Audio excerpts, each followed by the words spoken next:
സുന്ദര, ഞാനൊരു കാര്യം ചോദിച്ചാ നീ സത്യസന്ധമായേ മറുപടി പറയാവൂ. ഉണ്ണികൃഷ്ണ, നിന്നോട് ഞാൻ എന്തെങ്കിലും നുണ പറഞ്ഞിട്ടുണ്ടാ ഉണ്ണികൃഷ്ണ? നീ അതൊക്കെ അവിടെ നിർത്തിയേ.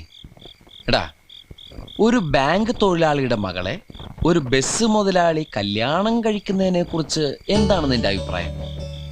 ബാങ്ക് തൊഴിലാളിയുടെ മകളെ മനസ്സിലായി, പക്ഷെ ബസ് മുതലാളി മനസ്സിലായില്ല? ഇല്ല. ഞാനൊരു ക്ലൂ തരാം. അമ്പാടിയിലുണ്ട്, കൈലാസത്തിലില്ല. അമ്പാടിയിലുണ്ട്, കൈലാസത്തിലില്ല. Beef fry. Beef fry Ambadi ഹോട്ടലിലുണ്ട്, കൈലാസ് ഹോട്ടലിലില്ല. അത് വെയിറ്റ് ചെയ്യുന്നല്ലേ? അപ്പൊ അതൊന്നുമല്ല. ആലിലയിൽ കിടക്കും പുഴു. പാമ്പിന്റെ മുകളിൽ ഇങ്ങനെ നൃത്തമാടും. നീല നിറത്തിലുള്ള വേണ്ട വേണ്ട, എല്ലാം മാക്കി. വെണ്ണ കട്ടു തിന്നുന്നവൻ. പ്രസിഡന്റ്